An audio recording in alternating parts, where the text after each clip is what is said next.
juga rendah, yaitu di sini tertera 2,9. Nafsu makan menurun dan asupan protein rendah. Apakah benar selama ini putri ibu sulit makan terutama lauk seperti ikan atau telur?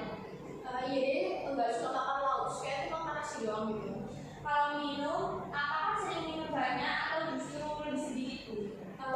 Dia minumnya sih kadang banyak, kadang dikit ya tuh. Apakah sering makan asin seperti kerupuk, mie instan atau makanan kemasan yang lain seperti ciki-cikian itu? Ya, suka dia sih dari dulu. Baik Bu, dari sini terlihat bahwa asupan proteinnya masih kurang. Kondisi garamnya kemungkinan berlebih karena dia suka makan kerupuk gitu ya Bu. Nafsu makannya menurun. Ini bisa memperberat kondisi jantung dan menyebabkan bengkak.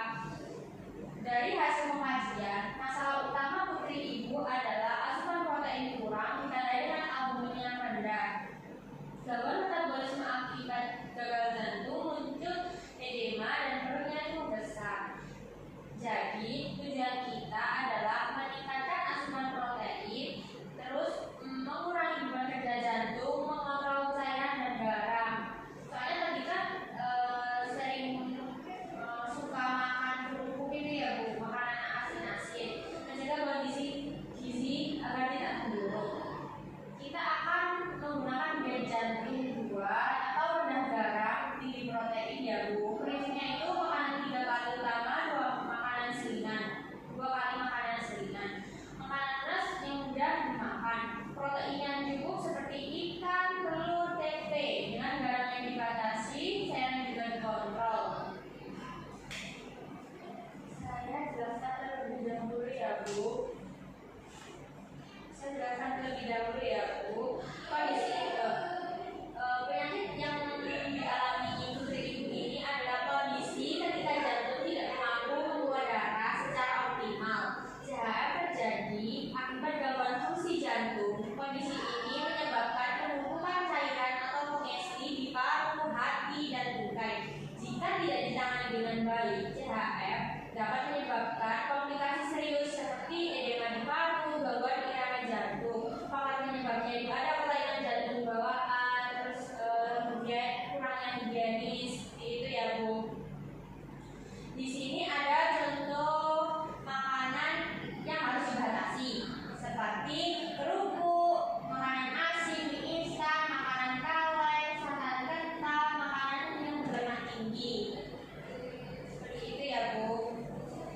Di sini juga ada contoh makanan sehari.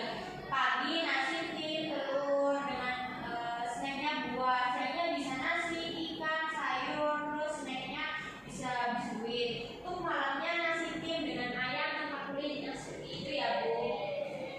Terus kalau ibu bingung kayak gramnya itu gimana sih, berapa gram? Ibu bisa lihat di sini ya. Untuk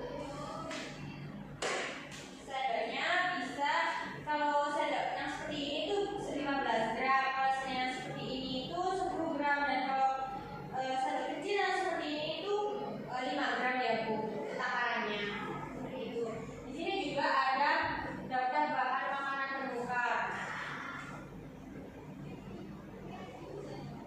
Di sini itu ibu bisa melihat juga kondisi, bisa melihat kandungan apa saja yang ada di dalam sayur-sayuran itu, seperti hati ayam, hati sapi, telur ayam, telur bebek, dan ini kacang merah, kacang tanah, dan ibu juga bisa